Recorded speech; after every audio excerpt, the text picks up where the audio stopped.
Essayez, faites, échouez, recommencez. Vous n'êtes pas tout à fait prêt, n'attendez pas. La perfection, l'inspiration, la permission, l'assurance de quelqu'un qui change, la bonne personne pour vous accompagner, les enfants à laisser à la maison, un aéroscope plus favorable, l'arrivée d'un nouveau gouvernement, l'absence de tout risque, quelqu'un qui vous découvre enfin, des instructions, plus de confiance en soi, la peine qu'on a de partir, etc., etc., etc.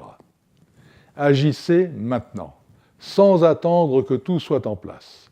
Souvenez-vous de la réplique d'Audiard dans le film Un taxi pour Tobrouk, qui met dans la bouche de Lino Ventura, s'adressant à Charles Aznavour, « Un intellectuel assis va moins loin qu'un con qui marche ».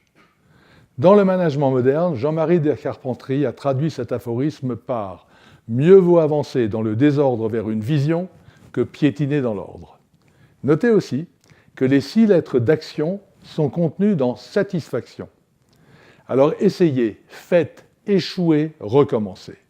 Quand l'échec arrive, il faut savoir réagir et se concentrer sur les raisons de l'échec, l'identification de nouveaux parcours possibles, la saisie de la bonne opportunité. Premièrement, les raisons de l'échec. Un échec provoque des réactions identiques à celles décrites pour la mort annoncée par la grande psychiatre Elisabeth Kubler-Ross.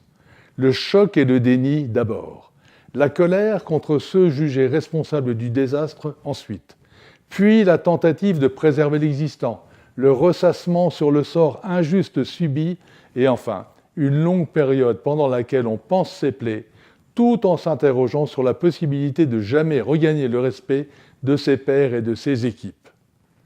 Si cette attitude préserve l'estime de soi, elle nuit à l'apprentissage et à la progression personnelle.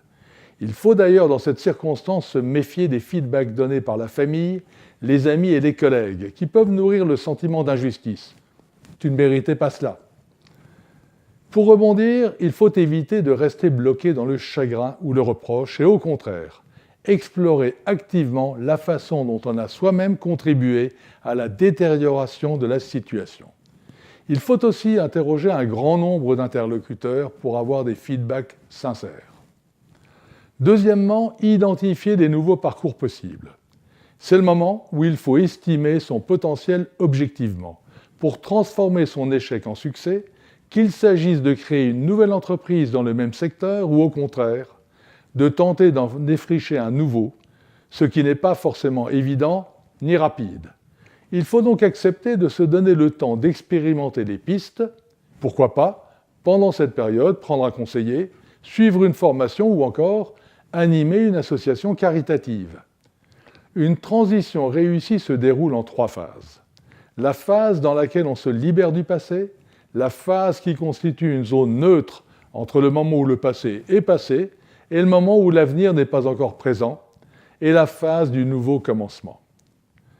Troisièmement, saisir la bonne opportunité.